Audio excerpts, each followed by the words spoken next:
Welcome to another episode in our Extraordinary Toys series. Today, we're stepping into the enchanting world of sock monkeys. These cuddly companions first appeared in the United States during the Great Depression, when money was sparse and creativity abundant. Sock monkeys are traditionally made from red heel socks, iconic brown socks with red heels. The Nelson Knitting Mills patented these red heel socks in 1920. The socks came with instructions to make sock monkeys, starting a trend that still lives today.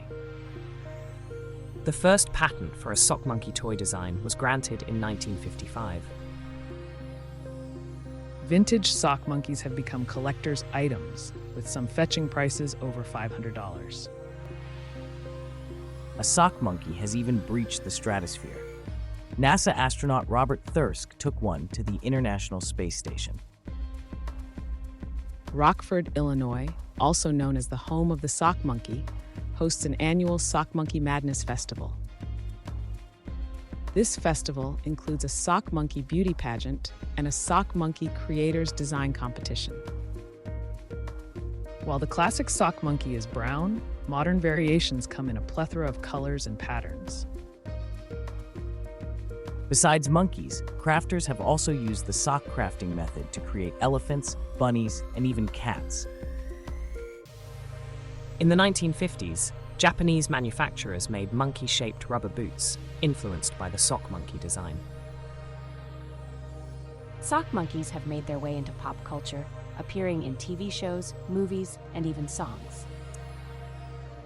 The world record for the largest sock monkey stands at 43 feet and 7 inches. Sock monkeys are not just a nod to nostalgia, they're also used in art therapy, thanks to their comforting and playful appeal. Internationally, sock monkeys take different shapes. The Japanese Sarabobo is a monkey doll made out of cloth instead of socks.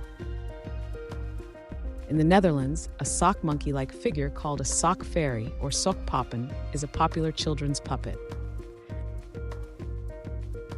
The Norwegian version of the sock monkey, called wrangle, is a traditional holiday ornament. Origami artist Sock Song has even found a way to fold paper into a likeness of the sock monkey. Sock monkey slippers, sock monkey baby blankets, and sock monkey ornaments are popular spin-off products. Over the years, companies have experimented with sock monkey materials using cashmere, wool blends, and even mohair. Celebrities like Drew Barrymore and Johnny Depp are known to be collectors of sock monkeys. Sock monkeys have featured in works of literature, like Tony Millionaire's graphic novels and children's book Toby, the Sock Monkey. Since 2009, Barry Sorkowitz from Pennsylvania has been dressing up as a sock monkey every Christmas to spread holiday cheer. There has been a significant rise in the popularity of vegan sock monkeys, which are made from cruelty-free and non-animal derived materials. In 2016, sock monkeys made it to the digital world with the release of a sock monkey emoji. Sock monkeys also have a big presence in the crafting and DIY community, with countless tutorials on YouTube and Etsy. The appeal of sock monkeys goes beyond play. In fact, psychologists suggest that these toys can help develop a child's social and emotional skills. Well, that wraps up our treasure trove of sock monkey facts. We hope you enjoy these facts as much as you enjoy these adorable creations.